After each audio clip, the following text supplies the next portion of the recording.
Welcome to S P Sharma classes. तो आज की क्लास में हम CTET previous years question solve करेंगे जो कि चाइल्ड पेडागोगी के लिए इंपॉर्टेंट हैं। तो आइए देखते हैं पहला क्वेश्चन।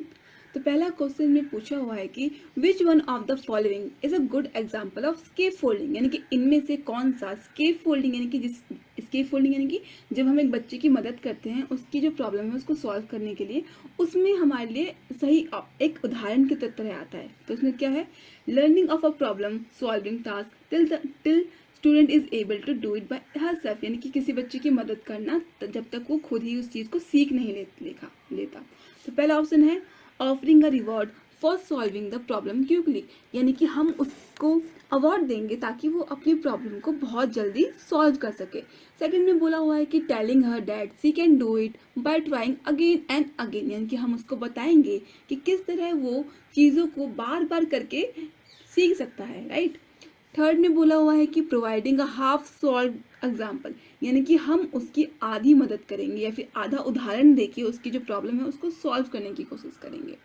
फोर्थ में बोला हुआ है telling her she can't go home till she solve the problem, यानी कि हम उसको बताएंगे कि तुम घर नहीं जा सकते जब तक तुम अपनी इस प्रॉब्लम को सॉल्व नहीं कर लेते। तो देखिए स्केप फोल्डिंग का सीधा इसमें मतलब खुद भी दे रखा है कि जब हम बच्चों की प्रॉब्लम को सॉल्व करवाते हैं उनकी हेल्प करके, राइट।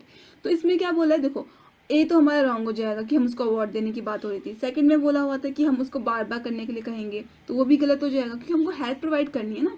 और थर्ड में ही हेल्प की बात हो रही है जिसमें हम उसको हाफ सॉल्व एग्जाम्पल देके उसकी मदद करते हैं, यानी कि हम उसकी पूरी मदद नहीं कर रहे हैं, हम उसकी आधी मदद कर रहे हैं। तो ये ऑप्शन हमारा करेक्ट हो जाएगा। बाकी फोर्थ तो हमारा रॉन्ग हो जाएगा क्योंकि उसमें बोला हुआ था कि हम उसको घर नहीं जाने देंगे तक जब तक अपनी प्रॉब्लम को सॉल्व नहीं कर लेता, तो ये गलत हो जाएगा। अब नेक्स्ट क्वेश्चन देख लेते हैं। नेक्स्ट क्वेश्चन में पूछा हुआ है कि your class has learner with different learning styles, यानी कि आपकी क्लास में विभिन्न तरह के यानी कि अलग अलग तरीके के लर्निंग यानी कि अधिगम शैली वाले बच्चे हैं, यानी कि वो अलग अलग तरीके से सीखते हैं। टू असेस देम, यानी कि जब उसको अब आपको उन्हें पढ़ाना है, यू वुड गिव देम, यानी कि आप उन्हें किस तरह से पढ़ाएंगे, आप उन्हें क्या क्या उनको पढ़ाएंगे, क्या मेथड यूज कर सकते हैं बेसिकली। तो पहला बोला है कि a uniform set of instruction and subsequently label the children according to their marks in the test, यानी कि आप उनको क्या करेंगे, एक ही तरह के इंस्ट्रक्शन यानी कि अनुदेशन देंगे पढ़ाने के लिए, और क्या करेंगे, हम उनको बांट देंगे, कैसे, उनके मार्क्स के अकॉर्डिंग, जैसे वो मार्क्स ला रहे हैं टेस्ट में वैसे। तो वही हमको तो वैसे रॉन्ग हो जाता है क्योंकि हम किसी भी बच्चे को अकॉर्डिंग टू द मार्क्स उनको कैटेगराइज नहीं कर सकते हैं, तो ये ऑप्शन रॉन्ग हो जाएगा। सेकंड में बोला हुआ था same test of task and test, यानी कि हम उनको टास्क और टेस्ट करवाएंगे एक ही तरह का बोल रहा है। अब जब बच्चों की शैली अलग है, देखो यहाँ पे डिफरेंट लर्निंग स्टाइल्स की बात हो रही है बेसिकली, तो ये अगर डिफरेंट है तो एक ही तरह का टास्क तो नहीं दे सकते ना। और थर्ड में बोला हुआ है कि a variety of task and test, यानी कि हम उनको अलग अलग तरीके के कार्य देंगे, टास्क देंगे और उनका टेस्ट लेंगे। तो देखिए यहाँ पे अलग अलग तरीके की टास्क की और टेस्ट की बात हो रही है, तो ये हमें थोड़ा करेक्ट लग रहा है। अब नेक्स्ट ऑप्शन भी देख लेते हैं।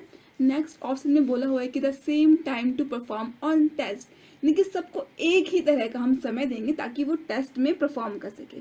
तो देखिए एक ही तरह का टाइम देना तो मुझे सही से कहीं से सही नहीं लगा क्योंकि डिफरेंट लर्निंग स्टाइल है बच्चों के। तो अगर हम देखें कि बिल्कुल ऑप्शन जो हमें पॉजिटिव या फिर हम सकारात्मक कह सकते हैं वो ऑप्शन नंबर थर्ड है, क्योंकि इसमें अलग अलग टाइप और टेस्ट के थ्रू हम बच्चों को पढ़ाते हैं, इस वजह से ये जो ऑप्शन थर्ड है वो करेक्ट हो जाएगा। अब नेक्स्ट क्वेश्चन देख लेते हैं। नेक्स्ट क्वेश्चन में बोला हुआ है कि नाउ अ डेज, यानी कि आजकल there is a tendency to refer wrong concept of children as a alternative concept, यानी कि आजकल ऐसा हो गया है कि जो बच्चों के रॉन्ग कॉन्सेप्ट होते हैं ना, जैसे कि उनकी जो सोच होती है, जो भ्रांतियाँ होती हैं, जो जो 5 से 6 उस एज ग्रुप में होते हैं बच्चे, अब जो उनकी है ना, जब वो जैसे कि बादल उनके साथ चल रहा है या फिर कह सकते हैं कि जो वो निर्जीव चीज़ों को सजीव समझते हैं, जो अपने खुद की काल्पनिक उनके जो थॉट्स होते हैं जो अपने समझ से विकसित करते हैं, तो ये जो बात होती है, जो उनकी जो मिसकंसेप्शन होती है, this could be attributed to, यानी कि इससे हम क्या समझ सकते हैं। पहला बोल रहा है कि children understanding been nuance and they have been passive in their own learning, यानी कि वो खुद की सोच को खुद ही बनाते हैं और वो पैसिव होते हैं लर्निंग में, यानी कि खुद जो सीख रहे होते हैं, अधिगम कर रहे होते हैं, वो एक सीधे तरीके से नहीं, एक इनडायरेक्ट वे में सीख रहे होते हैं। तो यहाँ पे इनडायरेक्ट की बात हो रही है तो ये ऑप्शन रॉन्ग हो जाता है। तो फिर सेकंड में बोला है recognization that children are capable of thinking and their thinking is different from the adult, यानी कि हम इस बात से ये समझ सकते हैं कि हर एक बच्चे की जो सोचने की क्षमता होती है वो अलग होती है ना, क्योंकि उनकी जो मानसिक क्षमता है वो अलग होती है, इस वजह से वो डिफरेंट होती है। और वो कैसे, बड़ों से उनकी जो सोच होगी, यानी कि बड़े अपनी सोच का जो निर्माण वो अपनी तरह से करते हैं और बच्चे क्या करते हैं वो अपनी तरह से करते हैं। वो भी गलत नहीं होते, बट उनकी थिंकिंग का जो प्रोस्पेक्टस होता है, फिर उनका क्षेत्र होता है वो अलग होता है। इस वजह से क्या हो रहा है यहाँ पे, इस वजह से क्या हो रहा है, उनकी थिंकिंग भी अलग हो रही है। तो हम क्या कर समझ सकते हैं कि हम उनकी जो कॉन्सेप्ट है उसको गलत नहीं कहेंगे, बल्कि वो उनकी खुद की ऑन नॉलेज, यानी खुद की अपने अधिगम या फिर अपने ज्ञान के आधार पे वो बात बोल रहे हैं, तो ये गलत नहीं हो सकता, वो अल्टरनेटिव होता है। तो इसलिए ही बोल रहा है इसमें कि हम उनकी थिंकिंग को बड़ों की थिंकिंग से अलग करके समझेंगे, ठीक है। तो ये एक तरह से हम सही भी कह सकते हैं आंसर को, क्योंकि बिल्कुल इसका हम कह सकते हैं सही बात बता रहा है। फिर है नेक्स्ट, थर्ड ने बोला हुआ है कि using fancy terms to describe children errors, यानी कि हम उनकी जो इस गलतियों को फैंसी टर्म्स यूज करेंगे, तो ये भी गलत है। फैंसी टर्म्स मतलब क्या, कैसे यूज कर सकते हैं इस बात को सही ठहराने के लिए। फोर्थ में है कि children being thought of as adult like in their thinking, यानी कि हम ये इससे ये समझते हैं कि बच्चे जो सोचते हैं वो बड़ों की तरह सोचते हैं, उनकी अपने खुद की क्षमता के हिसाब से, ये बोल रहा है। तो देखिए ऑप्शन नंबर सेकंड है जो हमने बताया था वो यहाँ पे करेक्ट हो जाएगा कि वो बच्चे क्या करते हैं, अपनी थिंकिंग को अपने दूसरों की थिंकिंग से अलग होते हैं, क्योंकि उनके खुद के विचार वो खुद अपनी कॉन्सेप्ट को अपने अपने उम्र के हिसाब से समझ रहे होते हैं। तो ऑप्शन नंबर सेकंड यहाँ पे करेक्ट हो जाता है। क्वेश्चन नंबर 4 में बोला हुआ है कि which one of the following best describe a teacher's role in middle school classroom, यानी कि इनमें से कौन सा, अब आप एक अध्यापिका हैं, ठीक है, आप अध्यापक हैं, तो आप अगर मिडिल स्कूल में हैं तो आपका एज ए टीचर अध्यापक क्या भूमिका होगी, यानी कि क्या रोल होगा। पहला है डिस्करेजिंग, यानी कि किसी को डिस्करेज यानी कि नेगेटिव, यानी कि आप किसी को नीचे लेके आते हैं। Multiple perspective and focusing on unidimensional perspective, अब देखो क्या बोल रहा है, इसमें बोला हुआ है कि आप क्या करेंगे, मल्टी पर्सपेक्टिव, यानी कि अगर कोई बच्चा बहुत खाली पढ़ाई में अच्छा नहीं है, हो सकता है वो स्पोर्ट्स में अच्छा हो सकता है वो म्यूजिक में, कोई और बच्चा म्यूजिक में अच्छा हो या फिर डांस में अच्छा हो, आप क्या करोगे, आप उसके ये विभिन्न पक्ष है ना उसको नकार देंगे और खाली यूनिडायमेंशनल यानी कि एक ही पक्ष पे फोकस करेंगे, वो होगी उसकी पढ़ाई। इसमें ये बोला हुआ है जब आप मिडिल स्कूल में होंगे। फिर बोला है कि using PowerPoint presentation to give lectures, आप क्या करेंगे, बच्चों को पावर पॉइंट प्रेजेंटेशन दे के पढ़ाने की कोशिश करेंगे। फिर बोला हुआ है कि प्रोवाइडिंग अपॉर्चुनिटीज फॉर डिस्कशन, यानी कि आप बच्चों को एक मौका देंगे, अवसर प्रदान करेंगे ताकि वो बातचीत हो सके, डिस्कशन हो सके, किसी भी तथ्य को लेके, किसी भी टॉपिक को आप जो पढ़ा रहे हैं, साइंस का हो गया, मैथ्स का भी हो गया, ये अपना हिंदी का हो गया, इंग्लिश का हो गया, हर टॉपिक पे आप उनसे डिस्कशन कर सकते हैं ताकि वो उनकी सोच कितनी विकसित हुई है आप ये समझ सके। और फोर्थ में बोला है कि promoting student to compete amongst themselves for the first position, यानी कि आप क्या करेंगे, आप ऐसा माहौल बनाएंगे बच्चों में ताकि वो जो है ना फर्स्ट पोजीशन जो होती है क्लास में आने के लिए, उसके लिए मतलब प्रेरित हों, उनको फर्स्ट आने के लिए आप उनको प्रेरित करेंगे। तो देखिए पहले में बात करें थे, पहला तो ऐसे रॉन्ग हो जाएगा क्योंकि हमें खाली एक ही डायमेंशन पे फोकस नहीं करना है, हमें उसके सारे डायमेंशंस को लेके चलना है, ताकि जरूरी नहीं कि एक ही डायमेंशन में वो अच्छा हो सकता है कि उसकी जो समझने की सोचने की क्षमता है वो डिफरेंट प्रोस्पेक्टिव्स में फिर डिफरेंट डायमेंशन में हो सकती है ना। तो ये फर्स्ट तो रॉन्ग है।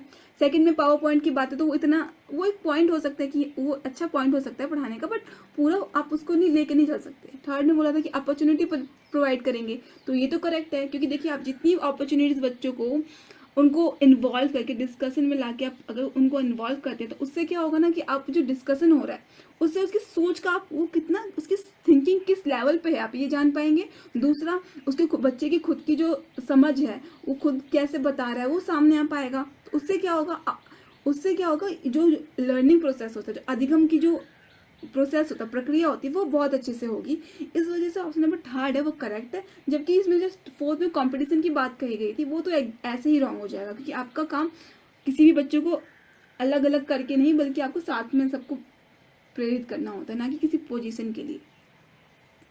फिर क्वेश्चन नंबर 5 में बोला गया है कि which one of the following statement about motivation and learning is correct, यानी कि इनमें से कौन सा अधिगम और मोटिवेशन के बारे में सही बात बताई है। मोटिवेशन यानी कि जब ऐसा बल प्रेरक जब जो हमें किसी भी काम को करने के लिए मदद करता है, ऐसा कोई तथ्य है ना। लर्निंग क्या होती है, लर्निंग यानी कि अधिगम है ना, अधिगम ऐसे काम कुछ भी सीखते हैं वो। अब फर्स्ट में बोला है कि motivation does not have any role to play in learning, यानी कि अब जब अधिगम होता है यानी कि लर्निंग, अब कुछ भी सीखते हैं तो उसमें अभिप्रेरणा यानी कि मोटिवेशन का कोई भी भूमिका नहीं होती है, ये बोल रहा है। सेकेंड में बोला है कि learning is effective only when the students are motivate using external rewards, यानी कि अधिगम तभी सबसे अच्छा होगा जब हम बच्चों को अवार्ड, एक्सटर्नल अवार्ड, रिवॉर्ड्स, यानी कि अब जब हम कोई बाहर से बच्चों को पुरस्कार दे सकते हैं, कुछ भी चीज करवा सकते हैं, उनको मोटिवेट करने के लिए, बेसिकली अभी प्रेरित करने के लिए हम ये एफर्ट बाहर से लगाएंगे, ये बोल रहा है। थर्ड में बोला हुआ है कि लर्निंग इज अफेक्टिव, यानी कि लर्निंग तभी सफल होगी, अच्छी होगी, only when the students have intrinsic motivation. Intrinsic motivation यानी कि आंतरिक अभिप्रेरणा, यानी कि ऐसा मोटिवेशन, ऐसी अभिप्रेरणा जहां पर क्या होगा, आप खुद से चीज़ों को करने के लिए प्रेरित होंगे। जैसे कि मैं कह सकती हूँ कि अगर आपको कोई चीज़ पढ़नी अच्छी लगती है ना, आपको दूसरा इंसान आके नहीं बोलेगा कि आपको वो चीज़ जाके, आपको कोई कहानी किताब पढ़नी ही है या फिर आपको कुछ काम करना ही है। अगर आपको खुद से अंदर से वो आंतरिक, यानी कि अंदर से आपकी मोटिवेशन होगी कि हाँ मुझे वो चीज़ करनी है, तो आप उस चीज़ को करेंगे, है ना। तो यही बोला है कि लर्निंग क्या है, एक इफेक्टिव होती है जब कोई इंट्रिंसिक मोटिवेशन है कि आंतरिक अभिप्रेरणा, a desire to learn from inside, यानी कि आपसे अंदर से वो बात आती है कि हाँ हमें ये काम करना ही है, तो ये बात बोल रहा है थर्ड में। फोर्थ में बोला हुआ है कि learning is effective only when the students are extinctly motivated by external factor, यानी कि लर्निंग तभी सबसे अच्छी होती है जब एक विद्यार्थी का हम बाहरी रूप से उसको मोटिवेट करते हैं। यानी कि मान लीजिए कोई टीचर आपको मोटिवेट कर रहा है आके, तो वो क्या हो गया, बाहरी तथ्य हो गया। क्यों?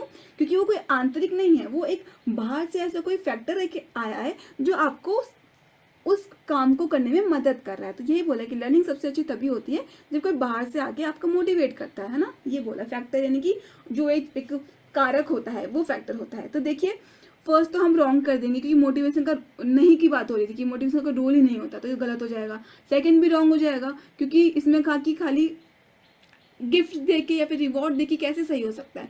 थर्ड और फोर्थ में कंफ्यूजन हो सकता है आपको। तो देखिए इंस्टिंक्ट, आप देखिए एक्सटिंक्टिंग, बाहरी और आंतरिक का मतलब तो आप समझ ही गए होंगे बेसिकली। अब देखो आंतरिक रूप से जब कोई चीजें होती हैं तभी बहुत अच्छे से होती है, क्योंकि उसके लिए आपको किसी की जरूरत नहीं है कि आपको कोई आके मोटिवेट करेगा तभी वो काम होगा। अगर आपके अंदर आंतरिक बल होगा, इंट्रिंसिक मोटिवेशन होती है, तो आप वो काम खुद ही करेंगे। तो लर्निंग के लिए सबसे अच्छा प्रोसेस यही है कि आप चीजों को खुद से करें, खुद आपके अंदर से वो बल प्रेरक हो। तो ऑप्शन नंबर यहाँ पे थर्ड जो है वो करेक्ट है।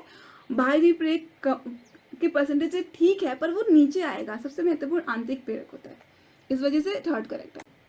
क्वेश्चन नंबर 6 में पूछा हुआ है कि which one of the following statement about learning is correct, यानी कि इनमें से कौन सा अधिगम के बारे में बातें सही बोली गई हैं। तो पहला बोला हुआ है कि learning is a passive receptive process, यानी कि लर्निंग अधिगम क्या होता है, पैसिव होता है। पैसिव इन द सेंस की जब आप एक्टिव, देखो एक्टिव और पैसिव में डिफरेंस समझ लो। एक्टिव का मतलब होता है कि जब आप सक्रिय रूप से वहाँ पे समझ होते हैं, बच्चे डायरेक्ट समझते हैं। पैसिव यानी कि इनडायरेक्ट वे में, यानी कि सक्रिय नहीं होते एक तरीके से। तो ये लर्निंग को क्या बोल रहे हैं कि पैसिव रिसेप्टिव, यानी कि ये एक पैसिव रिसेप्टिव प्रोसेस है। सेकंड में बोला हुआ है कि learning does not depend on learners previous knowledge, यानी कि जो अधिगम होता है ना वो बच्चों के या फिर अधिगमकर्ता के पुराने यानी कि पूर्व ज्ञान से जुड़ा हुआ नहीं होता है। देखिए अगर पूर्व ज्ञान से नहीं जोड़ेंगे अगर हम किसी चीज को, तो आगे की चीजें समझेगा कैसे है। अगर आपको यही नहीं पता होगा 2 × 2 4 = 4, तो आप आगे की मैथ की थ्योरी कैसे पढ़ाएंगे, है ना। तो ये जो ऑप्शन ऐसे रॉन्ग हो जाएगा। फिर बोला है learning is equivalent to acquisition of skills, ये थोड़ा सही है, बट देखिए लर्निंग पूरी तरह से लर्निंग का मतलब सिर्फ स्किल्स को नहीं एक्वायर करना होता, लर्निंग काफी लंबा प्रोसेस है, इस वजह से खाली ये ऑप्शन भी इनकरेक्ट है। फोर्थ में बोला हुआ है कि learning is facilitated by social actions, यानी कि जो लर्निंग जो होती है ना वो अगर आप सामाजिक कार्य के जो करते हैं उसकी वजह से, फैसिलिटेट इन द सेंस की उसकी वजह से होता है ना। अब सोशल एक्शंस कैसे हो गए, अब देखिए जब शिक्षा में बोला जाता है कि आप जितना भी लर्निंग को अपने समाज से जोड़ के पढ़ाएंगे, उसके आस पड़ोस से, खुद के उसके जीवन से जोड़ेंगे, तभी एक लर्निंग सफल होती है, तभी बच्चा अच्छे से समझ पाता है। इस वजह से लर्निंग के बारे में ऑप्शन नंबर 4 जो है वो करेक्ट है कि learning is facilitated by the social actions. Okay ठीक है, तो अब क्वेश्चन नंबर 7 देख लेते हैं। क्वेश्चन नंबर 7 में बोला हुआ है कि which one of the following is an important activity to enable children to learn, यानी कि इनमें से कौन सा ऐसा महत्वपूर्ण एक्टिविटी है जो बच्चों को सीखने में मदद करती है। पहला है रिवॉर्ड, यानी कि आप उसको पुरस्कार दीजिए, आप उसको चॉकलेट दे सकते हैं, आपको जैसे भी आपको रिवॉर्ड देना आप दे सकते हैं। सेकंड में बोला हुआ है कि डायलॉग। अब देखिए लर्निंग करवाने के लिए आप क्या कर सकते हैं, बच्चों को भी डायलॉग करवा सकते हैं। आप उनसे बातचीत करवा सकते हैं, आप उनमें परिचर्चा करवा सकते हैं। बहुत सारे वे में हो गए, डायलॉग तो बहुत सारे वे में हो जाएगा। थर्ड में बोला है कि लेक्चर। अब लेक्चर में क्या होगा, लेक्चर में आप क्या कर सकते हैं कि आप बैठ के आप बच्चों को भाषण दे सकते हैं। भाषण इन सेंस की बच्चे एक तरह से वन वे कम्युनिकेशन हो जाएगा, कि जहाँ पे एक टीचर खाली महत्वपूर्ण है और बच्चे निष्क्रिय रूप से बैठ के सुनते रहेंगे। लेक्चर में तो यही होगा। फोर्थ में बोला इंस्ट्रक्शन, यानी कि आप बच्चों को निर्देश दीजिए, अनुदेशन दीजिए। तो देखिए यहाँ पर भी हमारा ऑप्शन नंबर बी करेक्ट हो जाता है, क्योंकि सबसे लर्निंग के लिए सबसे इम्पोर्टेंट है कि आप बच्चों को अपने उनसे शिक्षा से कैसे जोड़ सकते हैं। आप उनसे जितनी आप उनसे चीज़ें करवाएंगे ना, जैसे डायलॉग के थ्रू आप उनसे कॉन्सेप्ट समझ सकते हैं, या फिर उनको कितनी उनकी थिंकिंग इवॉल्व हुई है, कितनी बदली है, आप उस तरह से देख सकते हैं। तो ऑप्शन नंबर सेकंड करेक्ट है, बाकी ऑप्शन रॉन्ग है। अब क्वेश्चन नंबर 8 देख लेते हैं। क्वेश्चन नंबर 8 में बोला हुआ है कि which one of the following statement, यानी कि इनमें से कौन सा वाक्य फिर कौन सी स्टेटमेंट है अबाउट डेवलपमेंट इज करेक्ट, विकास के बारे में सही है। पहला है डेवलपमेंट प्रोसीड, यानी कि डेवलपमेंट जो विकास जो होता है वो बढ़ता है birth to adolescence in a forward manner, यानी कि जो विकास जो होता है वो जन्म से लेके किशोरावस्था तक होता है एक सीधी प्रक्रिया में, and then it goes backward, फिर वो पीछे चला जाता है। तो ये देखिए कैसे हो सकता है, क्योंकि अगर एक बच्चे से एक ऐसा अवस्था से लेके बर्थ से लेके अगर कोई किशोर अवस्था तक पहुंच गया है तो वापस बचपन में तो नहीं जा सकता ना, वो बैकवर्ड उसकी जो विकास का जो प्रोसेस जो प्रक्रिया हुई है वो पीछे कैसे जा सकता है, वो नहीं जा सकता। सेकंड बोला है कि developmental changes go forward in straight line. अब देखिए इसमें क्या बोल रहा है कि जब विकास जो होता है वो एक स्ट्रेट लाइन में होता है। अब देखिए स्ट्रेट लाइन से आप समझ सकते हैं कि अगर किसी का विकास हो रहा है, मान लीजिए अगर किसी का ऐसे समझिए कि अगर किसी का विकास हाइट है उसकी, किसी इंसान की वो लगातार बढ़ रही है ना, बढ़ रही है, तो वो स्ट्रेट लाइन तो कभी नहीं होती, वो तो एकदम से ऊपर जाती है। या फिर किसी का क्या बोलते हैं, किसी की हेल्थ हो गई, या फिर वो भी सीधी लाइन में जा रही है, अगर उसे कुछ प्रॉब्लम हो जाती है तो उसकी हेल्थ डिक्रीज होगी, तो स्ट्रेट लाइन में तो उसकी डेवलपमेंट नहीं हो सकती है। बल्कि जो ये जो विकास जो होता है वो ऊपर नीचे होता रहता है, यानी कि कभी बढ़ता है, कभी घटता है, कभी उसकी स्पीड तेज होती है, शारीरिक रूप से आपकी हाइट एकदम से बढ़ सकती है, आपकी हाइट रुक सकती है, तो वो कभी सीधी लाइन नहीं होगी, वो हमेशा मतलब वेरिएंट करती रहेगी, बदलती रहेगी। फिर थर्ड में बोला कि development occurs at a different rate among different individual, यानी कि जो विकास जो होता है वो हर स्तर पर, हर लोगों में, हर अलग अलग लोगों में अलग अलग स्तर पर होता है, हर डिफरेंट रेट, यानी कि उनकी जो विकास जो अलग अलग होगा। तो देखिए ये बिल्कुल करेक्ट है, क्योंकि विकास का सिद्धांत ही यही कहता है कि हर किसी का विकास अलग अलग तरीके से होता है, क्योंकि हर इंसान अलग होता है, उसकी सोचने की क्षमता अलग होती है, तो उसका जो मानसिक स्तर है वो भी अलग हो गया। शारीरिक रूप से देखें तो वो भी डिफरेंट होता है, क्योंकि किसी की हाइट अलग होती है, किसी का वेट अलग होता है, कोई पतला होता है, कोई मोटा होता है, फिर किसी का आंखों का रंग अलग होता है, फिजिकल वे में भी, मोरल वे में सब अलग अलग होते हैं, सामाजिक रूप से भी अलग होंगे। तो ये भी क्या है कि वो अलग अलग रेट पे हर इंसान का जो विकास है वो अलग अलग होता है। और फोर्थ में बोला है कि development occurs at very fast phase from birth till adolescence and then stop. तो देखिए एक लाइन तो इन्होंने सही बोला कि भाई डेवलपमेंट बहुत तेजी से होता है, चलो ये तो बात हम सही समझते हैं कि थोड़ा भाई हाँ होता है, तेजी से होता है, स्पीड में थोड़ा, स्पीड में नहीं तो बर्थ से लेकर थोड़ा बाल्यावस्था तक तो बहुत तेज होता है, पर उसके बाद क्या बोल रहे हैं कि ये स्टॉप हो जाता है। तो देखिए कभी भी एडोलेसेंस तक तो कभी विकास स्टॉप नहीं होता, बल्कि जो विकास जो होता है वो एक लाइफ लॉन्ग प्रोसेस है। तो स्टेटमेंट भी ऐसी रॉन्ग हो गई। तो खाली जो स्टेटमेंट हमारी थर्ड दे रखी है वो करेक्ट है, विच इज विकास जो होता है वो डिफरेंट रेट से होता है और डिफरेंट इंडिविजुअल में डिफरेंट होता है। क्वेश्चन नंबर 9 में बोला हुआ है कि middle childhood is period from 10 years onward. तो देखिए इसमें आपको सीधा याद करना पड़ेगा कि मिडिल चाइल्डहुड की जो एज होती है वो 6 ईयर टू लेके 11 ईयर्स होती है।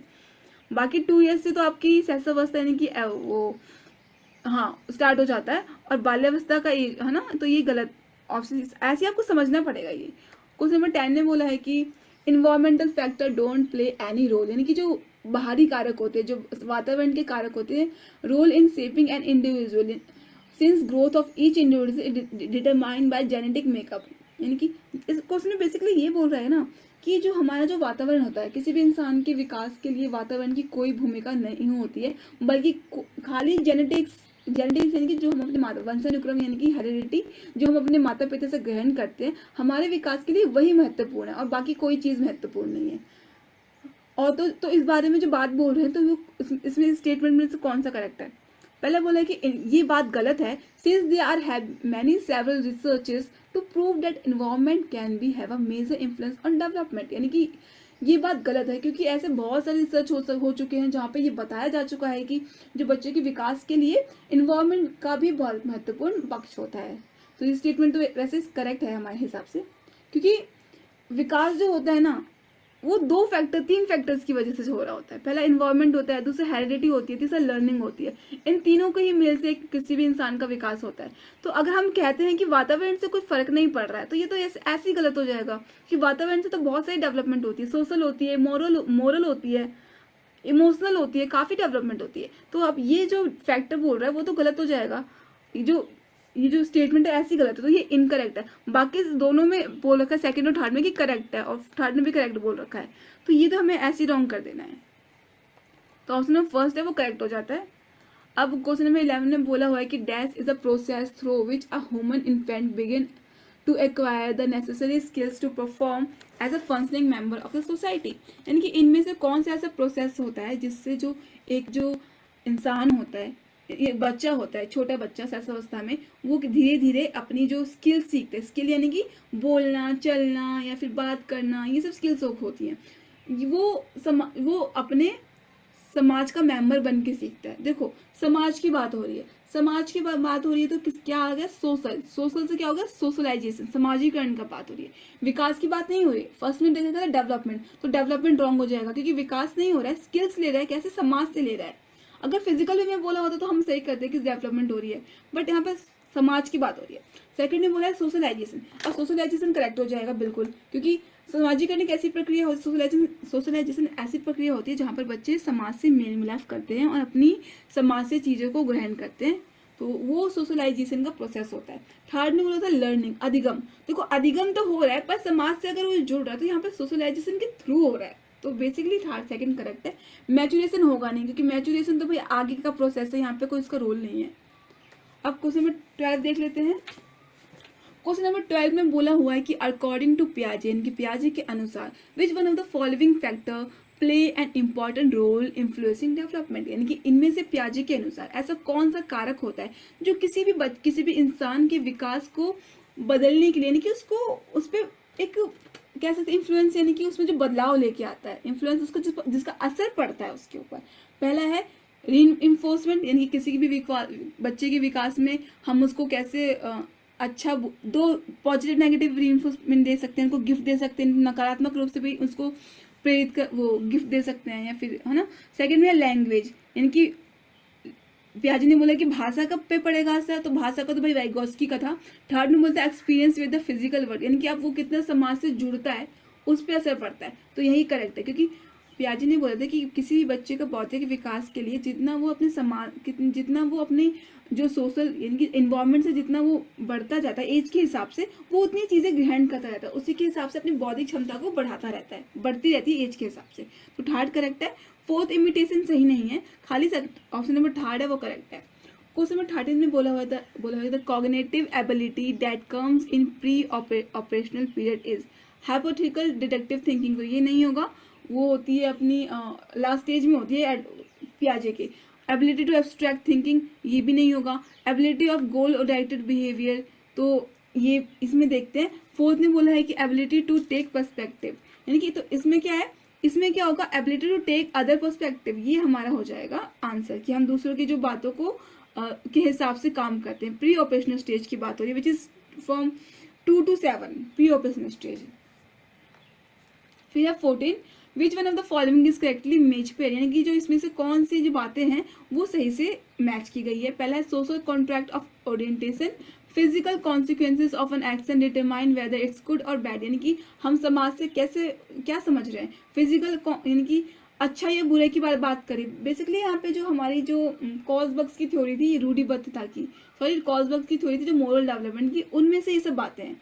तो किसके स्टेजेस के हिसाब से बोल रखा है बेसिकली। पहले पनिशमेंट, लॉ, तो इसमें देखिए, इसमें ऑप्शन नंबर जो थर्ड है वो करेक्ट है, good boy and good girl orientation, जहाँ पे बच्चे क्या करते हैं, अपने आप को अच्छा दिखाने की कोशिश करते हैं, है ना, ताकि वो बच्चों लोगों के सामने अच्छे बन के रह सके। वर्न अन अप्रूवल बाय बीइंग नाइस, तो हमें हमारा यही स्टेटमेंट करेक्ट है, बाकी सब रॉन्ग है। इसमें आपको समझना पड़ेगा खाली कॉल्सबर्ग्स की थ्योरी जो है अपनी मोरल डेवलपमेंट की। अब नेक्स्ट क्वेश्चन देख लेते हैं। नेक्स्ट क्वेश्चन में बोला हुआ है कि the concept of private speech of children in propose by Vygotsky. अब वाइगोत्स्की ने जो थॉट, जो बात, उनका जो सिद्धांत है बेसिकली भाषा का सिद्धांत उन्होंने दिया था ना, कि कैसे बच्चा एक अपना भाषा अर्जन करता है समाज से, सोशल कॉन्टेक्स्ट में। तो उसके हिसाब से एक बात होती है कि बच्चे जो प्राइवेट स्पीच करते हैं, private speech in the sense की जब वो खुद से बातें कर करके अपने आप से बात करते हैं बेसिकली।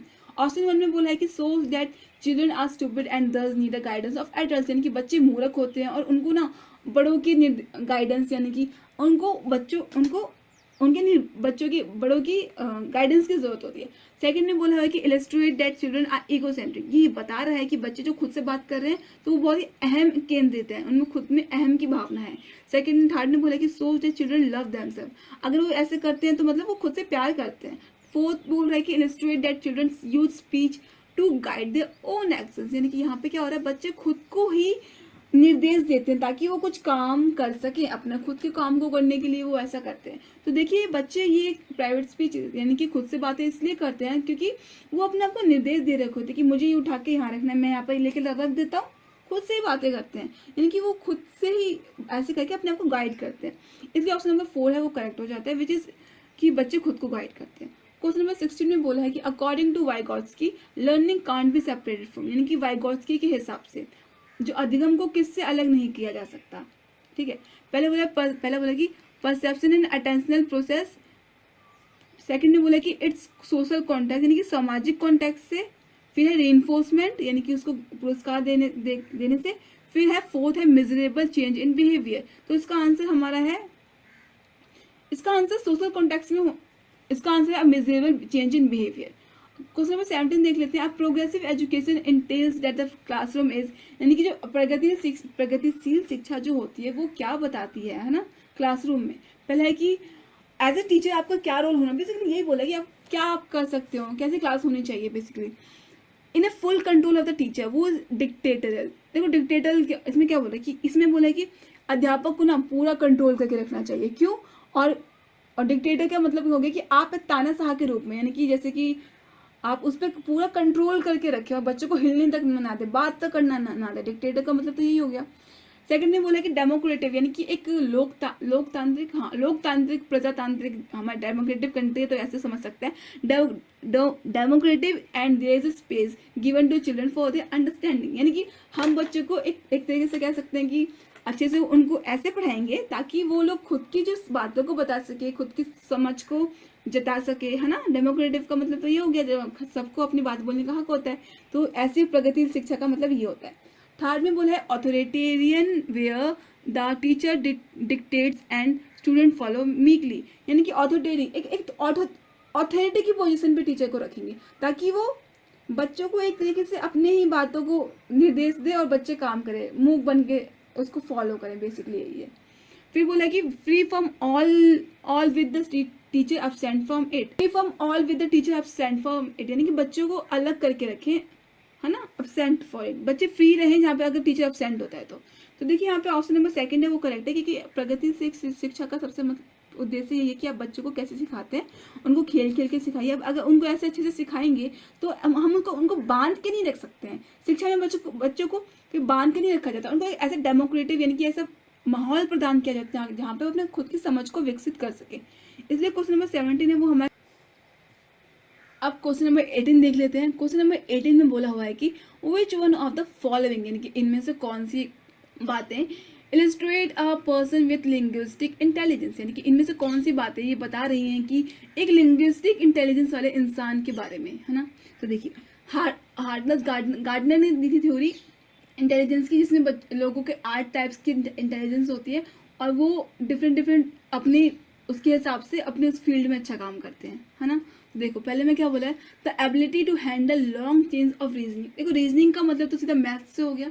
अब मैथ्स अच्छा हो रही है तो भाई यहाँ पे तो लैंग्वेज का कुछ भी नहीं रोल होगा, क्योंकि लैंग्वेज का मतलब होगा भाषा। अब भाषा वाला इंसान क्या कर सकता है, देखते हैं ना, मैथ्स में तो नहीं होगा। सेकंड बोला sensitivity to the meaning and order of words and varied uses of language, यानी कि यहाँ पे क्या होगा, एक वो इंसान को पता होगा वर्ड्स को अरेंज करना, मीनिंग पता होगी, उसकी अर्थ पता होंगे, उसका क्या कह सकते हैं, जो भाषा के डिफरेंट डिफरेंट पक्ष होते हैं, उसकी जो यूजेस इस्तेमाल करने की जो शैलियाँ होती है, वो कौन कर सकता है, वो वही तो करेगा जो जो भाषा का लिंग्विस्टिक, जिसकी इंटेलिजेंस होगी, भाषा पे जिसकी एक बौद्धिक क्षमता अच्छी होगी, वो कर सकता है ना। तो ऑप्शन नंबर बी हम ऐसे ही करेक्ट दिख रहा है। थर्ड में बोला होता है sensitivity to pitch, melody and tone. देखिए पिच, मेलोडी एंड टोन, ये बिल्कुल हमको साउंड से रिलेट कर रहा है। साउंड यानी कि जब हम किसी को बोल, म्यूजिक से रिलेट कर रहा है ना, क्योंकि देखो म्यूजिक में ही तो होता है, पिच होती है, मेलोडी होती है, म्यूजिक होता है, टोन, यहाँ पे आवाज की जो टोन ऊपर नीचे करते हैं हम लोग, वो यूज होता है। तो वो किस में होता है, वो म्यूजिक में होता है। तो वो म्यूजिक वाले इंटेलिजेंस के लोगों के पास होगा।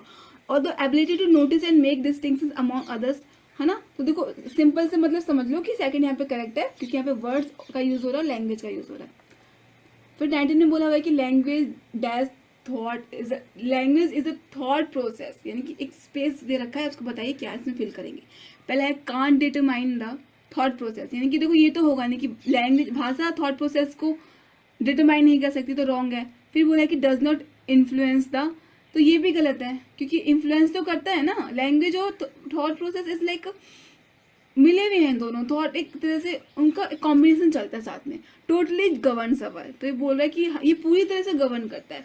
फिर कह रहे हैं कि फोर्थ में बोला है कि has an influence on our language, has an influence on our thought process, यानी कि भाषा का हमारी थॉट प्रोसेस पे असर पड़ता है।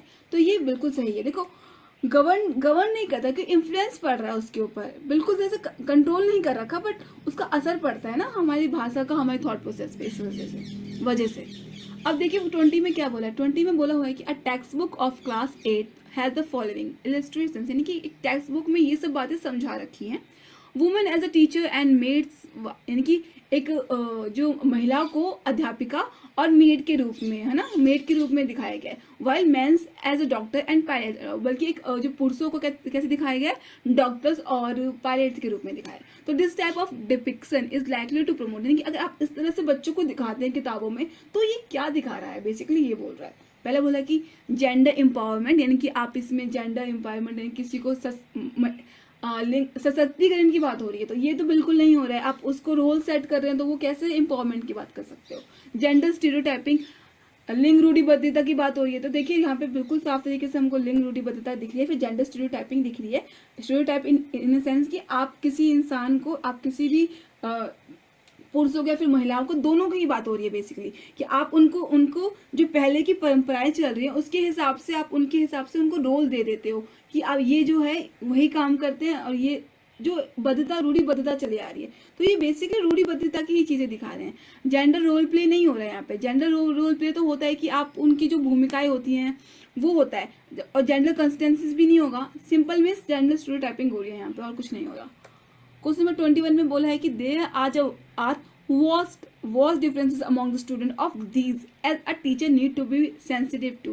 अगर आपको अगर ये सब डिफरेंसेस दिखते हैं बच्चों में, है ना, तो एज अ टीचर आप मतलब ओके हाँ, तो आप क्या करेंगे, आपको सेंसिटिव, पहला है कि ए में बोला हुआ है कि differences based on cognitive capabilities and learning levels, यानी कि हर बच्चे की जो बौद्धिक क्षमता जो होती है वो अलग अलग होती है, अधिगम की जो स्तर होता है, लेवल होता है, वो अलग अलग होता है।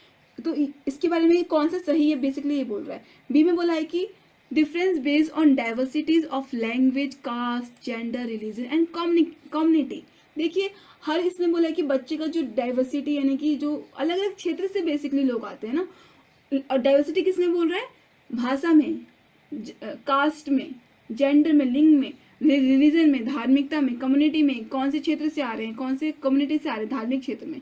तो देखिए ये दोनों ही पक्ष सही है, क्योंकि ये डिफरेंसेस इसी वजह से होते हैं। देखो बौद्धिक क्षमता अलग होती है, समझने की क्षमता अलग होती है, अधिगम की क्षमता अलग होती है, तो इस वजह से और देखिए ये लैंग्वेज भी बच्चों की डिफरेंट होगी। तो हमको टीचर, एज ए टीचर आपको इन सब चीज़ों को ध्यान में रखना पड़ेगा, खाली बौद्धिक क्षमता को लेके नहीं चलना पड़ेगा, क्योंकि हमारे देश में तो वैसे ही दोनों ये सारी चीज़ें बहुत ही महत्वपूर्ण हो जाती है, डाइवर्सिटी जो बोलते हैं, है ना, इस वजह से। तो इसमें क्या होगा, बोथ ए एंड बी सीधा लगा देना आंसर। बाकी ऑप्शन को ओनली ए और बी होगा नहीं, नॉर ए और बी फर्स्ट में बोला वो भी नहीं होगा। 22 में क्या बोल रहे हैं देख लेते हैं। 22 में बोला हुआ है कि assessment by only paper pencil test, यानी कि जो हम बच्चों का आकलन यानी कि असेस करते हैं बच्चों को पेपर और पेंसिल के थ्रू, खाली पेपर और पेंसिल टेस्ट के थ्रू, है ना।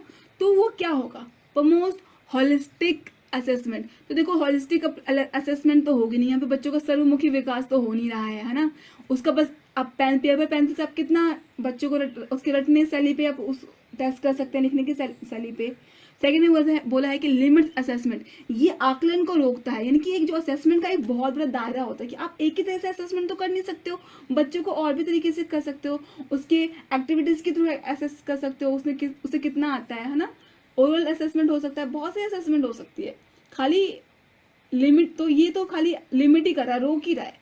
थर्ड में बोला है कि फैसिलिटेट्स कॉम्प्रिहेंसिव एवोल्यूशन, यानी कि इससे क्या हो रहा है कॉम्प्रिहेंसिव एवोल्यूशन, यानी कि कॉम्प्रिहेंसिव क्या होता है कि आप तथ्यात्मक रूप से बच्चों का कॉम्प्रिहेंशन होता है, तो ये भी नहीं होता है।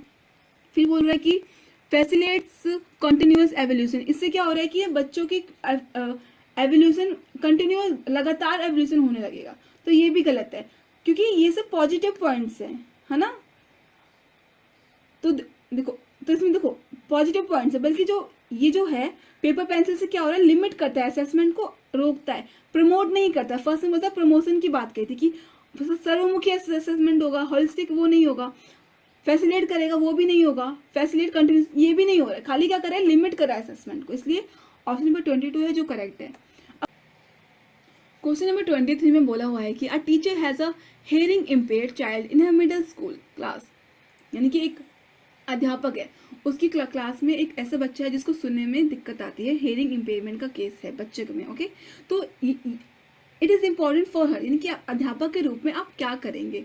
पहला है ask the school counsellor to talk to the child parents and tell them to withdraw their child from the school, यानी कि आप क्या करेंगे, जो स्कूल का काउंसलर है आप उसके पास जाके बोलेंगे कि आप उनके पेरेंट्स को बुला के ये कहने से कह दीजिए कि इन बच्चे का जो स्कूल से नाम निकलवा दीजिए, स्कूल से ही ऐसे हटवा दीजिए, क्या, क्योंकि हम ऐसे पढ़ा नहीं सकते बेसिकली, है ना, ये बोला है, तो ऐसे रॉन्ग हो जाएगा। सेकंड ने बोला है कि make the child sit at a place from where she can see the teacher's lips and facial expression clearly, यानी कि आप बच्चों को ऐसे कीजिए, आप बच्चों को ऐसी जगह बैठाइए जहाँ से वो देख सके अध्यापक के होठों को और फेशियल एक्सप्रेशन को क्लियरली, ताकि देखिए अगर ऐसा वो करती है तो वो क्या होगा, यहाँ पे बेसिकली उसको प्रॉब्लम है सुनने में, तो वो लिप्स रीडिंग कर सकती है, फेशियल एक्सप्रेशन से समझ सकती है कि टीचर आखिर बोल क्या रहा है ना, तो ये पॉइंट बोल रहा है। थर्ड ने बोला हुआ है कि keeping pointing to what the child can't do over and over again, ये ध्यान में रखना चाहिए कि बच्चे क्या बार बार एक ही चीज को ना दोहराएं। फोर्थ ने बोला है कि रिडिकुलो, यानी कि आप उसको नीचे ridicule the child and make her sit separately, आप उसको नीचे दिखाइए और उसको अलग, रिडिकुलो द चाइल्ड मतलब इसे तो अगर बोल रहे कि बच्चों को अलग बैठाइए, अगर ऐसा आप करते तो उसके अंदर एक नकारात्मक फीलिंग आएगी।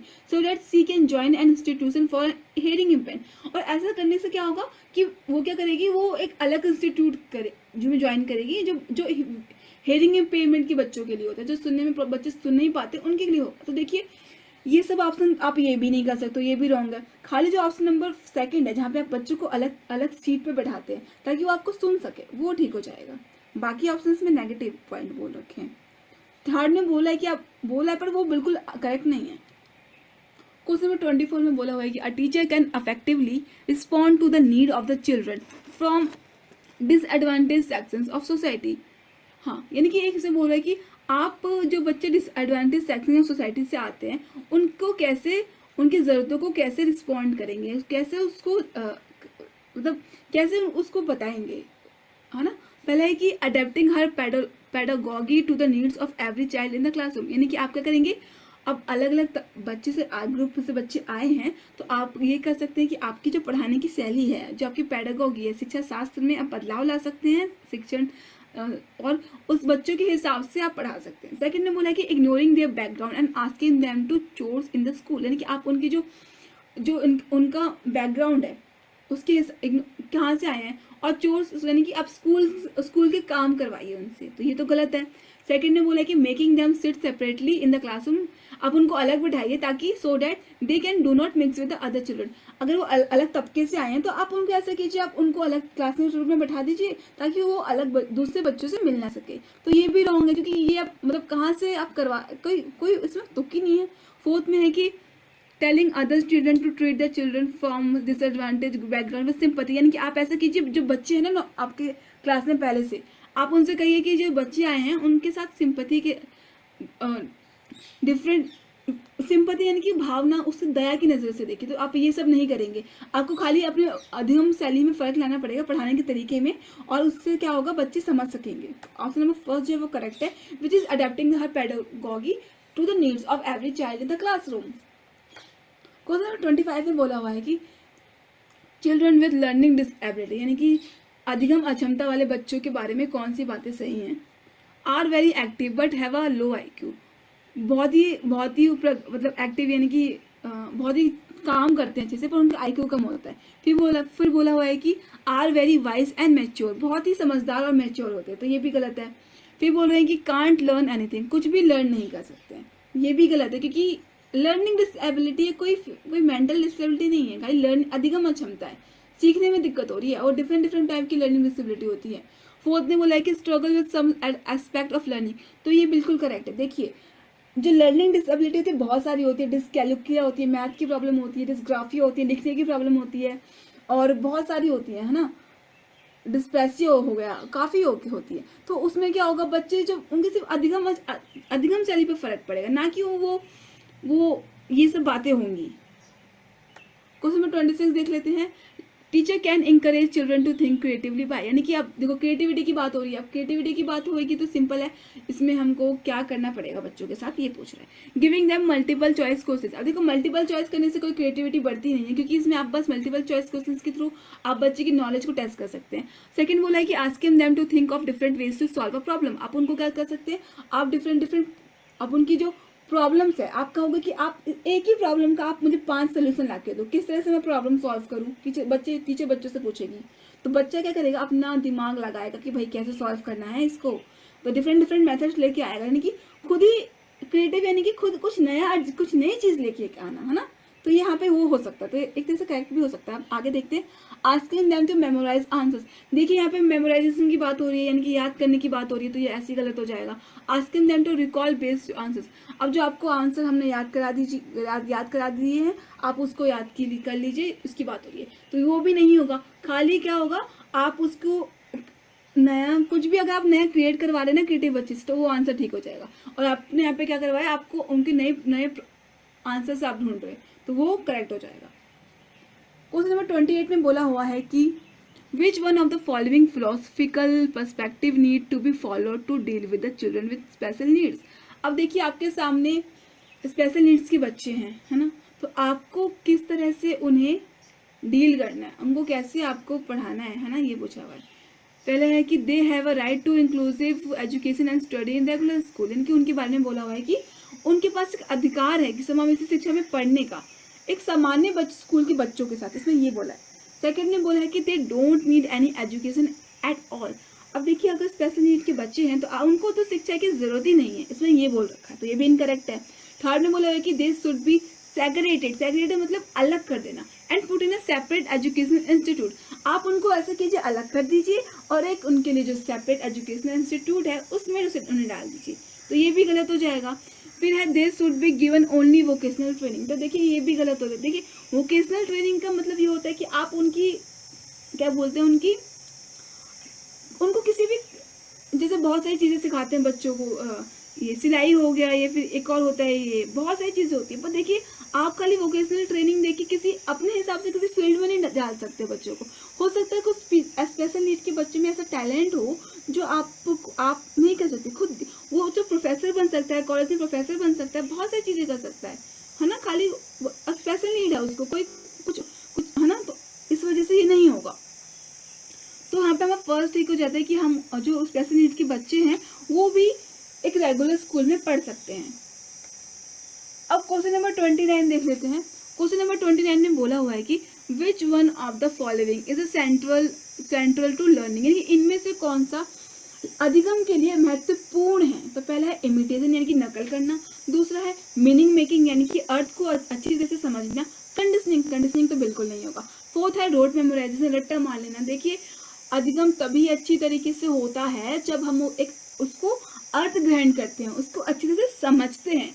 इस वजह से ऑप्शन नंबर जो सेकंड है वो करेक्ट हो जाता है, विच इज मीनिंग मेकिंग, अर्थ को अच्छी तरह से बनाना या फिर समझना किसी भी तरीके से।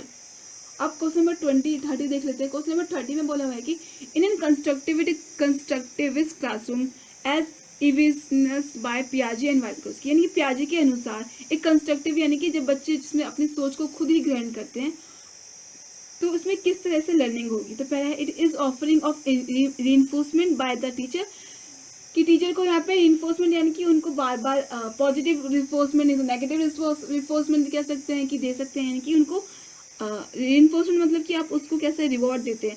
सेकंड है कि is constructed by the student themselves वो प्ले एंड एक्टिव रोल, इसमें क्या होता है कि बच्चे ही खुद की ही सोच के अपने हिसाब से बनाते हैं और एक एक्टिव रोल यानी कि खुद की भूमिका के हिसाब से काम करते हैं। थर्ड ने बोला है कि is directed by the teacher and the student are passive recipients of the same. देखिए पैसिव की बात हो रही है, और जब पैसिव की बात होती है तो वो कभी भी ठीक नहीं होता, क्योंकि यहाँ पे बच्चे एक्टिवली पार्टिसिपेट नहीं करें। अगर यहाँ पे एक्टिव बोला होता ना तो तब भी हम सोचते, पर यहाँ पे क्या बोल रहे हैं कि टीचर सिर्फ क्या कर रहे हैं, बच्चों को डायरेक्ट करें। अगर टीचर डायरेक्ट करने लगेगा तो बच्चे कंस्ट्रक्ट कैसे करेंगे। और पैसिव रिसिपिएंट यानी कि एक दूसरी तरीके से कह सकते हैं ना, तो वो ठीक नहीं होगा। फोर्थ ने बोला कि happens by pairing of a stimulus and response, यानी कि खाली स्टिमुलस और पेयरिंग के रिस्पॉन्स से होता है, तो ये भी ठीक नहीं होता। यहाँ पे कंस्ट्रक्ट का मतलब होता है कि कैसे बच्चा अपनी नॉलेज को खुद ही कंस्ट्रक्ट कर रहा है। तो यहाँ पे हमारा ऑप्शन नंबर जो फर्स्ट है वो करेक्ट, सॉरी ऑप्शन नंबर जो सेकंड है वो करेक्ट हो जाता है, which is constructed by the student themselves वो place in active role. Okay, तो बेसिकली ये 30 क्वेश्चंस पूछे गए थे प्रीवियस ईयर्स के क्वेश्चन पेपर्स में। तो आज की क्लास में बस हम इतने ही क्वेश्चन सॉल्व करेंगे। नेक्स्ट क्लास में हम कुछ और प्रीवियस ईयर क्वेश्चन सॉल्व करने की कोशिश करेंगे और डिस्कस करेंगे। तो बस आज क्लास के लिए इतना ही।